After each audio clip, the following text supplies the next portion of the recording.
Hello guys, আজকে আবারও একটা গেট রেডি নিয়ে চলে এসেছে। সো আজকে কিন্তু কোনো জামা পরবো না, আজকে পরবো শাড়ি। তো দেখো এখানে আমি নতুন একটা শাড়ি বের করে নিলাম। আগে কিন্তু কোনোদিন এই শাড়িটা পরিনি, আর দেখতেই পারলে প্যাকেট থেকে বের করলাম একদম নতুন। তো দেখো শাড়িটা আমি পরে নিলাম, তারপর এখন করব মেকআপ। তো গাইজ আজকে যা গরম পড়েছে কি আর বলবো, তো এত গরমে আমি এখন করব মেকআপ। তো প্রথমেই আমি দিয়ে দিলাম সানস্ক্রিন। তো তারপর আমি দেখো এখানে আজকে মেকআপটা শুধু কনসিলার দিয়ে করব। তো পুরো মুখে আমি কনসিলারটা লাগিয়ে নিলাম, তারপর দেখো ব্লেন্ডার দিয়ে ব্লেন্ড করে নিলাম মুখটাকে। তারপর আমি লাগিয়ে নিব হচ্ছে কম্প্যাক্ট পাউডার। আর এত গরমে যদি পাউডার না লাগাই তাহলে তো মেকআপ ঘেমে ঝোল হয়ে যাবে। সো তারপর আমি লাগিয়ে নিচ্ছি ব্লাশার। তো গাইজ তোমরা একটা জিনিস ভেবে দেখছো, আমাদের মেয়েদের মনে যতই দুঃখ থাক কষ্ট থাক, যতই আমরা হাসতে না চাই, তো ব্লাশার লাগানোর সময় কিন্তু অবশ্যই হাসতে হবে। কি তাই তো ঠিক বললাম? তো তো তোমরাও কিন্তু একটা কাজ করতে পারো, যখনই তোমাদের মন খারাপ করবে, যখন তোমাদের কষ্ট হবে, যখন তোমাদের হাসতে ইচ্ছা করবে না, তখন তোমরা ব্লাশার লাগিয়ে নিও, তখন তো হাসতেই হবে। কি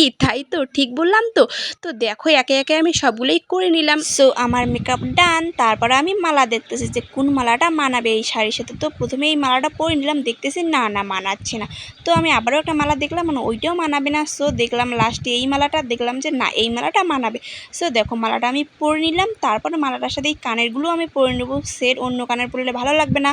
তো আমি দেখো চুলটাকে খোপা করে একটা গাজরা দিয়ে দিলাম। সো গাইজ আমার সাজ কমপ্লিট। নাও এবার তাড়াতাড়ি করে কমেন্টে জানাও তো আমাকে কীরকম লাগছে। আর হ্যাঁ, এটাও কিন্তু জানাবে যে আমাকে শাড়ি পরে বেশি ভালো লাগে নাকি জামা পরে।